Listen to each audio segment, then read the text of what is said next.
Hulk को चीजों को स्मैश करना पसंद है और मुझे कैरेक्टर्स के अमेजिंग और माइंड ब्लोइंग फैक्ट्स बताना। तो कैसे आप लोग? आज मैं इस वीडियो में हल्क के कुछ अमेजिंग, मार्वलस और माइंड ब्लोइंग कॉमिक फैक्ट्स बताऊंगा, वो भी फास्ट। तो भूली भुलाई बातों को भूल जाते हैं और स्टार्ट करते हैं बिना देरी के। हल्क को क्रिएट किया था स्टैन ली और जैक कर्बी ने। जब 1963 में हल्क को इंट्रोड्यूस किया गया था तब उसका कलर ग्रे था, जहां पर आगे चलकर प्रिंटिंग इश्यूज के कारण जब वो ग्रीनी हल्का हमें दिखने लगा, तब आगे चलकर स्टैन ली ने उसका परमानेंट कलर ग्रीन रख दिया।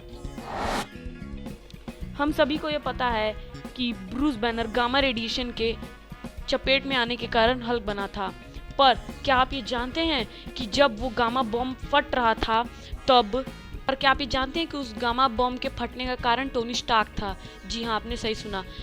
वो गामा बॉम्ब टोनी स्टार्क की इंटरफेरेंस की वजह से फटा था, जब टोनी स्टार्क वहाँ एक सुपरवाइजरी एग्जामिनेशन के लिए आया था। हम सबको ये पता है कि हल्क की बॉडी एक्सट्रीम से एक्सट्रीम कंडीशंस में भी बड़े आराम से रह सकती है और उसे ऑक्सीजन की भी जरूरत नहीं पड़ती। जी हाँ, बिल्कुल सही सुना आपने। हल्क स्पेस, टाइम, वाटर कहीं भी बिना ऑक्सीजन के सालों तक रह सकता है।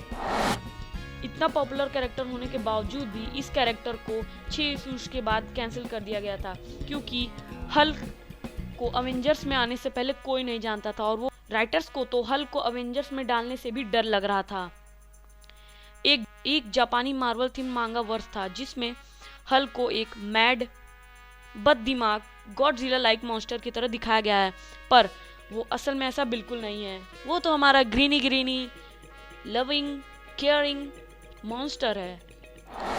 मैं ये पता नहीं कर पाया कि हल्क की आखिर एग्जैक्ट इंस्पिरेशन कौन है, पर मैंने कुछ ऐसे डिटेल्स निकाल लिए हैं, मैंने कुछ ऐसे कैरेक्टर्स ढूंढ निकाले हैं जिन्हें कि हल्क का इंस्पिरेशन माना जाता है। जैसे कि विक्टर ह्यूगो की कहानी द हंचबैक फ्रॉम नोटर डेम में एक क्रीचर होता है जो कि हल्क के काफ़ी सिमिलर होता है, और वहीं जूश परिकथाओं में भी एक माइंडलेस क्रीचर का जिक्र है जिसका नाम है गोलम।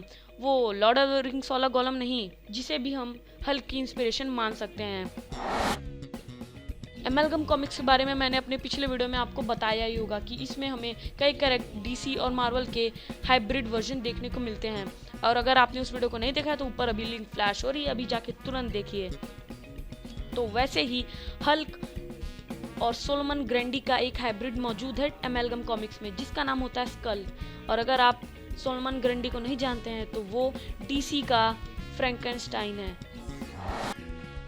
ब्रूस बैनर के फादर उसे बचपन में काफ़ी ज़्यादा फिजिकली अब्यूज़ करते थे, और ब्रूस बैनर के अंदर अपने पिता के लिए इतना डर बैठ गया था कि उनके मरने के बाद भी उसे उसकी विजन आती थी, उसे उनकी विजन आने लगी थी, जहाँ हल्क, और इसी के कारण हल्क भी उनको देख सकता था, और इसी ने हल्क को पावर दे दी डेड वंस को देखने की, और इसी पावर के कारण कभी कभार हल्क डॉक्टर स्ट्रेंज को भी उनकी एस्ट्रल फॉर्म में देख सकता है। हल्क फिजिकली के साथ साथ मेंटली भी काफ़ी ज़्यादा स्ट्रॉन्ग है, जहां उसे माइंड कंट्रोल करना ऑलमोस्ट इम्पॉसिबल है, जहां बड़े बड़े माइंड कंट्रोलर जैसे कि जीन ग्रे और डॉक्टर जेवियर ने भी उसके दिमाग को कंट्रोल करने की कोशिश की, पर वो कर नहीं पाए। हमेशा की तरह फन फैक्ट लास्ट में, जैसा कि आपको पता ही है कि मैं फन फैक्ट को हमेशा लास्ट में बचा के रखता हूँ, तो ये रहा वो फन फैक्ट। एक समय ऐसा आया था कि हल्क में सिर्फ रात में बदल सकता था, और उस समय हम जैसे व्यूअर्स उसे वैम्पायर समझने लग गए थे, पर असल में वो एक मेजर ट्रांसफॉर्मेशन साबित होती है जब वो बनता है इमॉर्टल हल्क। जी हाँ, अब आप अगर इमॉर्टल हल्क के बारे में नहीं जानना चाहते हैं तो उससे रिलेटेड भी मैं जल्दी ही एक वीडियो लाऊंगा। तो अगर आपको ये फैक्ट्स ज़रा से भी पसंद आए हो तो प्लीज़ यार एक लाइक ज़रूर कर देना।